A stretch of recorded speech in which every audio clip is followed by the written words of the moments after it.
नमस्कार दोस्तों। कल हमने पढ़ा था पाली भाषा के बारे में कि उसका उद्भव कब हुआ और उसके अध्ययन के स्रोत कौन कौन से हैं और पाली भाषा का नामकरण की अलग अलग समस्याएं क्या है, क्यों उसको पाली भाषा कहा जाता है, इसके बारे में हमने चर्चा की थी। हमने देखा था कि 500 ईसा पूर्व से लेकर इस सदी की जो पहली ईस्वी की शुरुआत जहाँ से होती है, पहली ईस्वी तक पाली भाषा का समय है। और इसके अध्ययन के जो मुख्य स्रोत हैं वो त्रिपिटक, जो संदेश बुद्ध के जो 3 ग्रंथ है बौद्ध धर्म के, तीनों के तीनों, अशोक के शिलालेख या अभिलेख और उस समय के उस भाषा में लिखे गए अन्य साहित्य, ये सारे अध्ययन के स्रोत हैं। फिर हमने देखा था कि उसको अलग अलग नाम दिए गए। किसी ने पल्ली बोला, पल्ली यानी पल्ली से तात्पर्य लेके उसको पाली नाम दिया, यानी पल्ली का मतलब है, शाब्दिक अर्थ है ग्रामीण क्षेत्र यानी ग्राम, जो गांव। और उसके बाद में जो पल्ली में बोलने वाली भाषा को पाली बोला, यानी कि जो गांव में बोलने वाली भाषा है, जो ग्रामीण भाषा है, उसी का नाम पाली रहा होगा। कुछ विद्वानों ने कहा कि ये पाली नहीं होकर ये पाली भाषा पाटलिपुत्र मतलब पाटली से जन्म ली होगी, क्योंकि ये मगध के आसपास का क्षेत्र है, तो शायद वहीं से पाली भाषा आई होगी। कुछ लोगों ने कहा नहीं, पंक्ति से लिया गया कि भाई ये पंक्ति जो बौद्ध धर्म के अंदर, बौद्ध वचनों के अंदर जो पंक्ति कहा जाता है बौद्ध वचनों को, तो उस पंक्ति से लिया कि ये बौद्ध साहित्य को पालने नहीं, बौद्ध साहित्य के अंदर इस पाली भाषा में बौद्ध साहित्य सबसे ज़्यादा लिखा गया है, तो ये शायद पंक्ति से पाली बन गया होगा, मतलब पंक्ति से। कुछ उदाहरण कहा कि ये बौद्ध साहित्य को पालने वाली भाषा है, इसलिए ये पाली कहा जाता है। ठीक है।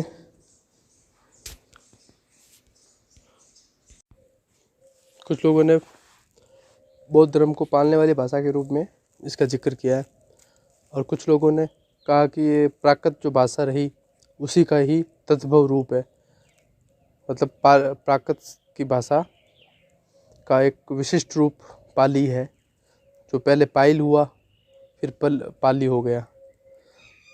पर उससे बाद में हमने देखा था भाई कि ये इस भाषा का उद्भव क्षेत्र मथुरा और उज्जैन के आसपास का क्षेत्र है, और बाद में ये इतनी विकसित हो गई कि बौद्ध ने अपने साहित्य में भी इसका प्रयोग किया, बौद्ध लोगों ने। पर बाद में देखने को मिलता है, और दूसरा एक देखने को मिलता है कि इसकी जो भाषिक प्रवृत्ति है वो प्राकृत के करीब है। तो 2 तरह से देख सकते हैं, या तो ये बौद्ध भाषा के रूप में रही होगी, पंक्ति से इसका अर्थ लिया जाता है कि बौद्ध भाषा को बौद्ध वचनों में, जो बुद्ध वचनों में जो पंक्ति है, या तो उस रूप से ये पाली बनी होगी, या फिर प्राकृत के करीब होने के कारण इसको पाली कहा गया होगा, या तद्भव रूप होने के कारण, थोड़ा दूर चेंज होने के कारण इसको पाली कहा गया होगा। फिर हमने उसकी व्याकरणिक जो ध्वनि संरचना है वो देखी कि भाई उसकी कौन कौन सी स्वर में कौन से स्वर रह गए, कौन से हट गए। जैसे री का अ, ई और ऊ हो गया, कहीं पे री जो र है वो गायब हो गया। ऐसे ही हमने जो हर्फ है वो ऊपर जो रेफ की मात्रा लगती थी वो गायब हो गई, संयुक्त स्वर में ये देखा। और श और श का स हो गया, ये भी देखा हमने। आज हम देखेंगे पाली की व्याकरणिक संरचना। आज देखेंगे पाली की व्याकरणिक संरचना कि इसमें व्याकरण में क्या क्या चेंज आया। एक हमने देखा था भाई कि जो भाषा है वो हमेशा क्लिष्ट से आसान की ओर जाती है, क्लिष्ट से सरल की ओर, कठिन से सरल की ओर जाती है, और सरलीकरण ही भाषा के बदलने का सब नियम है। क्योंकि जब भाषा सरल होगी तो उसके अंदर व्याकरणिक संरचनाएं बदलेगी, ध्वनि संरचनाएं बदलेगी, जो कठिन शब्द है वो हटते जाएंगे। ठीक है, तो ये देखते हैं आज उसमें क्या क्या बदलाव संस्कृत से। मतलब हमने देखा था लौकिक संस्कृत में कुछ शब्द व्यंजन वगैरह हट गए, और जो संस्कृत की व्याकरणिक संरचना थी वो भी कुछ कुछ कम हो गई। जो 3 प्रकार के लिंग थे उनकी जगह सिर्फ 2, वैदिक संस्कृत में 3 प्रकार के लिंग होते थे, स्त्रीलिंग, पुल्लिंग और नपुंसकलिंग, जबकि लौकिक संस्कृत में आते आते 2 ही रह गए। ऐसे ही सब कुछ बदलता धीरे धीरे। तो इसमें अपन देखेंगे पाली की व्याकरण संरचना। पाली की व्याकरण संरचना के अंदर मूल रूप से अपन को देखेंगे कि सरलीकरण और संक्षिप्तीकरण की प्रवृत्ति देखने को मिलती है। वही है, हर भाषा के जब चेंज होती है तो उसके अंदर बदलाव में अंदर सबसे पहली प्रवृत्ति यही होती है कि सरलीकरण और संक्षिप्तीकरण, क्योंकि तभी वो भाषा दूसरी तभी कही जाएगी जब वो थोड़ी चेंज होने के लिए सरल होगी, आसान होगी लोगों के प्रवृत्ति की ओर। देखते इसमें संस्कृत को लेकर आधुनिक हिंदी तक का विकास मूल रूप से सरलीकरण की प्रक्रिया ही है, यही बात कही गई है इसमें। ठीक है, अलग अलग चरणों में जो हम देखते हैं उसमें भाषिक प्रवृत्ति रूप बदलता रहता है। और सबसे पहले जो सरलीकरण की प्रक्रिया स्टार्ट होती है, जो हिंदी में अपन देखते हैं कि इतनी आसान हिंदी अपने सामने उपस्थित हुई है, उसकी शुरुआत होती है या फिर उसकी सूत्रधार है वो पाली को ही कहा जाता है, क्योंकि पाली ही सबसे पहले बदलने में मतलब तैयार हुई थी और सबसे पहले बदली। ठीक है, इसके अलग अलग चरण में देख सकते हैं अपन क्या क्या परिवर्तन हुए, जो वो आज भी हिंदी में भी आज भी देखे जा सकते हैं। ठीक है, जैसे इसमें नपुंसकलिंग का लोप हो गया, जो संस्कृत में नपुंसकलिंग भी था एक तरह से, कोई भी स्त्री और पुल्लिंग के अलावा जो दूसरी चीज़ें हैं उनको भी मतलब एक दे रखा था कि उसके शब्दों के अंदर उसका भी नियम था। जैसे पेड़ के बारे में भी अगर कुछ बात करनी है तो उसके भी नियम होते थे कि उसकी जगह कैसे जो कर्ता कारक करण वगैरह ये जो कारक विभक्तियाँ लगेगी वो सब कुछ उसमें देखा जाता था, उसके आधार पे डिसाइड होता था। अब जो पाली में वो नपुंसकलिंग हट गया तो अब सिर्फ 2 प्रकार के ही लिंग बचे, और जो नपुंसकलिंग थे उनके सारे के सारे जो शब्द थे उनकी जगह पुल्लिंग जो शब्दों की तरह व्यक्त होने लगे। मतलब जो उसके जो नियम पुल्लिंग शब्दों के नियम थे वो ही नपुंसकलिंग के शब्दों पर व्यक्त होने लगे। ठीक है, जो उसके अलग से जो नियम थे वो हट गए। संस्कृत में भी कर्ता और कर्म विभक्तियों को छोड़कर से सभी विभक्तियां नपुंसकलिंग के नियम पुल्लिंग के समान ही होते हैं। संस्कृत में भी वही कह रहा है कि संस्कृत में भी जो कर्ता और कर्म की विभक्तियों को छोड़कर बाकी जो सारी विभक्तियां हैं उनके सारे नियम नपुंसकलिंग की तरह ही होते हैं। और पाली में क्या हो गया कि जो ये कर्ता और कर्म के जो नियम है, कर्ता और कर्म की विभक्तियों को संस्कृत के अंदर तो छोड़ के था, और पाली के अंदर इनके भी लिए भी नपुंसकलिंग का ही पुल्लिंग लिंग का ही प्रयोग होने लगा। ठीक है, फिर बाद में देखते हैं पाली के संस्कृत द्विवचन का लोप हो गया। अब अपन देखते हैं संस्कृत में या तो एक वचन है या बहुवचन है, द्विवचन का कॉन्सेप्ट नहीं है। जबकि संस्कृत में ये कॉन्सेप्ट था कि एक वचन, द्विवचन और बहुवचन, यानी एक आदमी, 2 आदमी और बहुत सारे आदमी। तो फिर इस द्विवचन का तो आप ऐसे आदमी से अपन देखें तो भी मतलब ये समझ सकते हैं कि कोई मतलब ही नहीं है भाई, एक आदमी 2 आदमी, देखिए हाँ 2 है तो मतलब ठीक है, ज़्यादा ही गिनते अपन तो उसको। तो ये कर दिया, पाली में ये हो गया, द्विवचन का लोप हो गया, उसको हटा दिया गया कि भाई द्विवचन काम का नहीं है, अपने फालतू है ऐड कर रखा है इन्होंने लोगों ने। ठीक है, और द्विवचन के जो नियम है वो सारे के सारे बहुवचन के लिए भी होते हैं, जो अपने हिंदी में भी देखने को मिलते हैं कि आज 2 लोगों के लिए भी कोई बात करता है तो बहुवचन के ही नियम ही लगते हैं कि राम और श्याम जा रहे हैं और बहुत सारे लोग जा रहे हैं। तो इन दोनों में भी कोई मतलब फ़र्क नहीं है, एक तो कि राम जा रहा है और राम और श्याम दोनों जा रहे हैं, और बहुत सारे लोग जा रहे हैं। तो बहुत सारे लोग जा रहे हैं और राम और श्याम जा रहे हैं, ये दोनों एक तरह से है, और जो राम जा रहा है उसमें एक अलग हो गया। ठीक है, इन दोनों कारणों से रूप रचना सरल हो गई। जब ये दोनों चीज़ें हट गई, सरलीकरण की प्रवृत्ति और संक्षिप्तीकरण के कारण, जो नपुंसकलिंग हट गया और द्विवचन हट गया, तो इसके कारण जो रचना थी, वाक्य रचना, वो सरल और संक्षिप्त हो गई।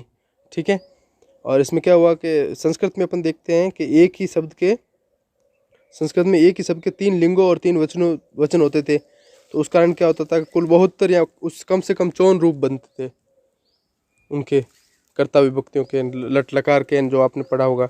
अब उसकी संख्या जो थी वो मात्र 32 रह गई। अब बाद में बदलने के कारण उनकी संख्या 32 रह गई। ठीक है, और वचनों में कुल 54 रूप बनते थे, उनकी जगह 32 हो गई।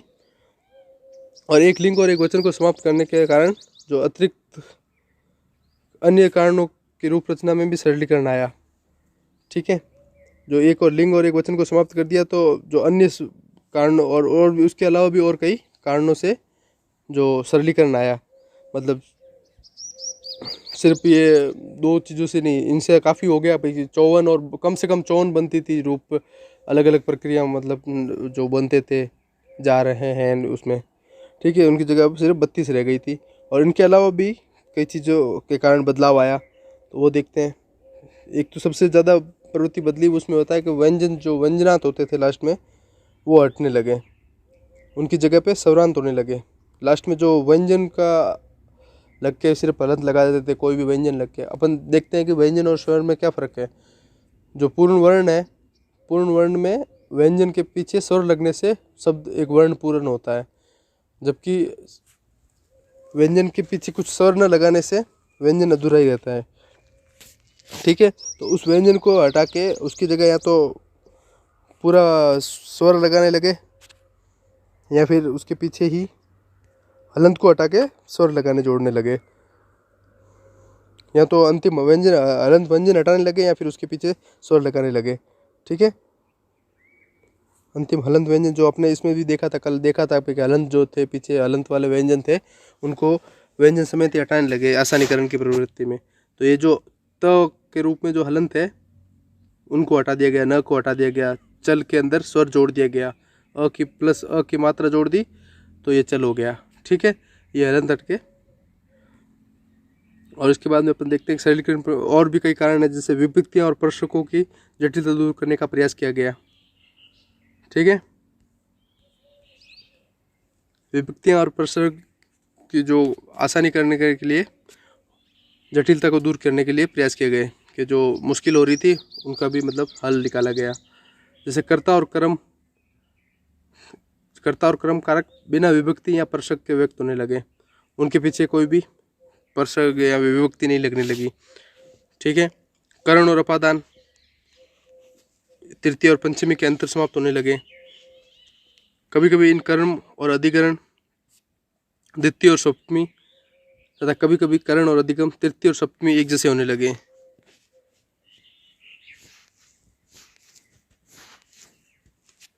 कर्म और अधिकरण में द्वितीय और जो सप्तमी रूप है और वो एक जैसे होने लग गए, और कभी कभी तृतीय और सप्तमी एक जैसे होने लग गए। और जो संस्कृत के अंदर तिड़ंत प्रवृत्ति चलती थी, तिड़ंत प्रवृत्ति यानी कि हर शब्द के पीछे त ती या ती की मात्रा लगती थी, वो अब खत्म होने लग गई। जो तिड़ंत प्रवृत्ति है वो खत्म होने लगी, जिससे संस्कृत के अंदर ती या तह लगता था, जो अंत में त लुप्त होने वो लुप्त होने लग गया।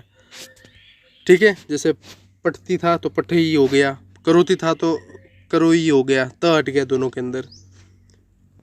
एक विशेष बात यह है कि इन्हीं के बहुवचन में कई स्थानों पर त बना रहा किंतु ई लुप्त होने लगा, और कहीं कहीं तब तो वैसे ही रहा और ई हट गया मात्रा की। जैसे ये पठंती है तो पठंती के अंदर त रह गया, ई हट गया। जहाँ ऊपर हमने देखा था कि त हट गया ई रह गया, यहाँ पे उल्टा हो गया।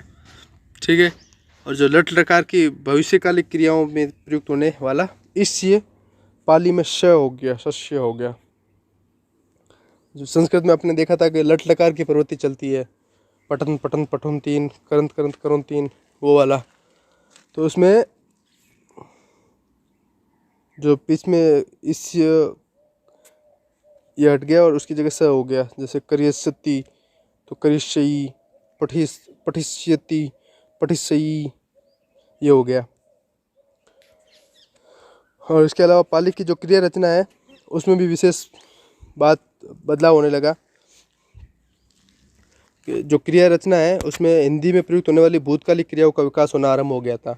जैसे अपन हिंदी में जो भूतकालिक जो क्रियाएं हैं उन जो रूप लगाते हैं उनका भी प्रयोग होने लग गया। जैसे था है, गया है, मैंने जो भूत जैसे जो बीत गया है उसका जो वर्णन था, जो वर्णन होता है वो भी होना स्टार्ट हो गया था पाली के अंतर। ठीक है, जिसमें पाली की क्रिया रचना में एक विशेष बात यह है कि हिंदी में प्रयुक्त होने वाली भूतकालिक क्रियाओं का विकास होना आरंभ हो गया था। ठीक है, जैसे ये पाली के अंदर स्थिति हो गया, पाली के नहीं, संस्कृत के अंदर स्थिति था, उसके जगह हो गया थी, जो बाद में अब था हो गया। स्थिति का थी होके हिंदी के अंदर अब देखते हैं बाद में आसानी के प्रयोग की तरह था हो गया। भवंती का हुवंती हो गया, और आगे चलकर यही होता है हो गया। और भूत की जगह हुआ हो गया, और आगे चलकर हुआ या हुई हो गया। ठीक है, हुवंती का होता हो गया।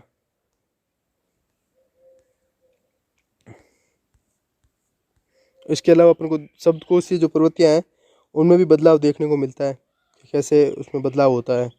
ठीक है, जो शब्दकोशीय प्रवृत्तियाँ हैं वो कैसे, उसमें भी 3 कारणों से देखी जाती है। एक तो ध्वनि संरचना और व्याकरणिक संरचना में बदलाव हो गया, और शब्दकोशीय प्रवृत्तियों में भी क्या क्या हुआ। और पाली के जैसे एक अपन कहते हैं ना बे तद्भव तद्भव तत्सम देशद विदेशी, ये शब्द इनमें सबसे ज़्यादा मतलब तत्सम शब्द संस्कृत के जो एजिडेट जो ले लिए गए, जो संस्कृत के हैं वैसे के वैसे उठा के ले लिए गए। और तद्भव वो होते हैं जिनमें थोड़ा बदलाव करके उनको लिया गया हो। ठीक है, जैसे पाली शब्द में ये क्या हो गया कि तद्भव जो रूप है शब्दों के उनकी मात्रा बढ़ने लग गई, तत्सम की जगह तद्भव रूप आने लगे। मतलब जो तत्सम जो संस्कृत के शब्द थे उनको थोड़ा बदल कर यूज करने लगे लोग पाली में। तो पाली मतलब ये नहीं अपने पास वाली पाली नहीं, गांव पाली नहीं, पाली भाषा के अंदर। ठीक है, पाली शब्द समता का मूल रूप आधार स्वाभाविक रूप से तद्भव शब्द है, और क्योंकि संस्कृत शब्दों का तद्भवीकरण इस भाषा का विकास का मूल आधार रहा। जो संस्कृत के शब्द थे उनका तद्भवीकरण होने लगा, जो तत्सम रूपों को बदलना जाने लगा, और आसानी की प्रवृत्ति भी है। और जो कई सारे तत्सम शब्द थे वो वैसे ही इस भाषा में बने रहे, आसानी से एकदम नहीं हटते, पर ये देखते हैं धीरे धीरे फिर पाली में भी बने रहेंगे कुछ न कुछ, फिर प्राकृत में बने रहेंगे कुछ, फिर अपभ्रंश में बने रहेंगे, फिर अंत में आते आते हिंदी में भी अभी तक कुछ बने रहेंगे। जैसे पिछली बार साल आपने शायद पढ़ा होगा इस प्रसाद, जयशंकर प्रसाद वगैरह, इनके काव्य वगैरह, इनके अंदर जो ये तत्सम रूप है वो उनका प्रयोग ज़्यादा करते हैं प्रसाद जी वगैरह। और ये बने रहेंगे धीरे धीरे आसान होने की प्रवृत्ति में, आधे हटते रहेंगे आधे बने रहेंगे, फिर कुछ और हटेंगे भाषा की प्रवृत्ति के अंदर। और हो सकता है आगे हिंदी के बाद में और हिंदी का रूप बदले तो उसमें से तत्सम हटके इंग्लिश ज़्यादा आ जाए, विदेशी ज़्यादा आ जाए। जैसे मुगलों और इनके मुसलमान आक्रमणकारी जब हमारे यहाँ पे राज करने लगे तो उस समय भाषा के अंदर फारसी और अरबी के शब्द ज़्यादा होने लग गए। जब अंग्रेज आए तो अंग्रेजी के शब्दों का बाहुल्य हो गया। ठीक वैसे ही अब जैसे पढ़े लिखे लोग हैं तो वो अंग्रेजी ज़्यादा बोलते हैं, तो अब आजकल हमारे शब्दों में अंग्रेजी ग्रुप ज़्यादा होने लग गया है। और आमतौर पर वे शब्द है जो जन प्रयोग में विशेष रूप से काम नहीं आते या संरचना की दृष्टि से जटिल नहीं है। तो ये कह रहे हैं कि पाली में जो शब्द तो तत्सम रूप जो थे संस्कृत के, वो कौन से शब्द बने रहे जो या तो आम लोगों की भाषा में प्रयोग कम होते थे, और जो अगर होते भी थे तो उनकी जो संरचना है वो इतनी मुश्किल नहीं होती थी। लिखावट की जो प्रवृत्ति है या फिर वो इतनी मुश्किल नहीं होती थी, वो आसान होती थी, और इसी के कारण वो इस भाषा में बने रहे। ठीक है, जो देखती सी बात है भाई, सरलीकरण के अंतर्गत वही चीज़ें रहेगी जो उस भाषा के लोगों को आसान लगेगी या फिर उनके लिए सहज होगी, वो रखेंगे, बाकी हटा देंगे। फालतू के कौन लफड़ा पाड़े।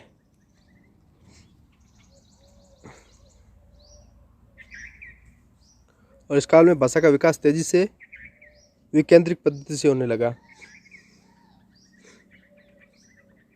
मतलब इस भाषा का विकास कोई एक केंद्र न रहा, और ये भाषा जैसे पाली की बौद्ध धर्म की भी भाषा रही, तो अलग अलग जगह पे ये भाषा बढ़ने लगी और अलग अलग जगह से इसका विकास भी होने लगा। अगर एक केंद्र के रूप में अगर ये भाषा कहीं से उठती है तो भाई उस चीज़ों के शब्द वगैरह रहते हैं।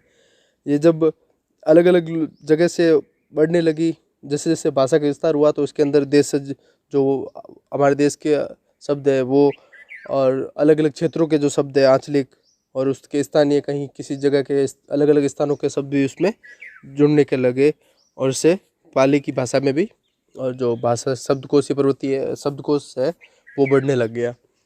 तो जैसे जैसे पाली भाषा, जैसे कोई बौद्ध धर्म का प्रचारक अनुयायी है, वो कहीं गया तो उसने वहाँ पे कुछ प्रचार वचार किया होगा, तो वहाँ के लोगों ने भी कुछ न कुछ बोला होगा, फिर वहाँ के कुछ लोगों ने उस बौद्ध धर्म को अपनाया होगा, तो बौद्ध धर्म के कारण पाली का भी विकास होता रहा साथ में। ठीक है, तो जो है देशज और स्थानीय और आंचलिक शब्दों का भी पाली में विकास होने लगा।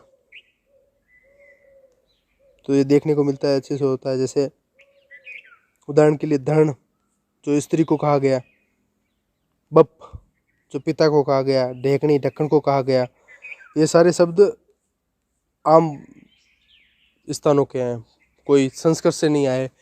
संस्कृत में ये शब्द अपन को देखने को नहीं मिलेंगे। ये शब्दों का स्थानीय या देशी शब्द कह सकते हैं इनको, इनका विकास हुआ। ठीक है, और इस तरह से हमने देखा कि संस्कृत के बाद में जो पहली भाषिक प्रवृत्ति है, मध्यकालीन आर्य भाषा है, इसका विकास हुआ, और ये पाली भाषा थी। इनका हमने कल ध्वनि संरचना देख ली थी, आज ये व्याकरण संरचना देख ली। इसमें क्या क्या विकास हुआ ये देख लेना आप आराम से। ठीक है, कल आपने क्या देखा था, ये शब्दों में व्यंजन में और स्वर व्यंजन और जो संयुक्त स्वर है उनमें बदलाव हुआ, और आज अपन ने देख लिया कि व्याकरण में क्या क्या बदलाव हुआ, और शब्दों में और अलग अलग कहाँ से शब्द जुड़ते गए। देशज जो विदेशी शब्द में वो समझ गए कि जो देश के अंदर जो शब्द बने हैं, जो भारत के शब्द हैं, वो तो हो गए देशज। जो विदेशी है, जो बाहर से आके हमारे भाषा में ऐसे घुल मिल गए हैं कि उनको अब अपना लिया गया है। जैसे कार है, टाइम है, ये अंग्रेजी से लिए गए हैं। जो नुक्ते वाले शब्द हैं वो फारसी अरबी से लिए गए हैं।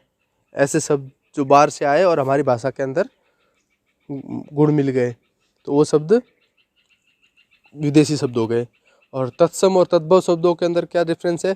तत्सम शब्द वो हैं जो संस्कृत भाषा से वैसे के वैसे उठा के रख दिए गए। ठीक है, और जो तद्भव है उनमें संस्कृत भाषा के शब्दों के साथ बदलाव करके उनको, जो तत्सम रूप था संस्कृत के शब्दों का, तत्सम जो रूप था उनमें बदलाव करके तद्भव का रूप बनाया गया। उसमें थोड़ा सा छेड़छाड़ करके, थोड़े मॉडिफाई करके, आसान करके वो शब्द उस हिसाब से लिए गए भाषा में। ठीक है, इसका जो समय है अपने देखा था 500 ईसा पूर्व से ईसा की पहली शताब्दी तक। ठीक है, और कल अपन पढ़ेंगे इसके बाद में प्राकृत भाषा का थोड़ा सामान्य परिचय देखेंगे, कब उसका विकास हुआ और कैसे कैसे फिर प्राकृत में बदलाव हुए और किस तरह की प्राकृतें थी, जिससे अपभ्रंश का विकास हुआ और फिर हिंदी का विकास हुआ। ये सब हम देखेंगे। ठीक है, चलो धन्यवाद।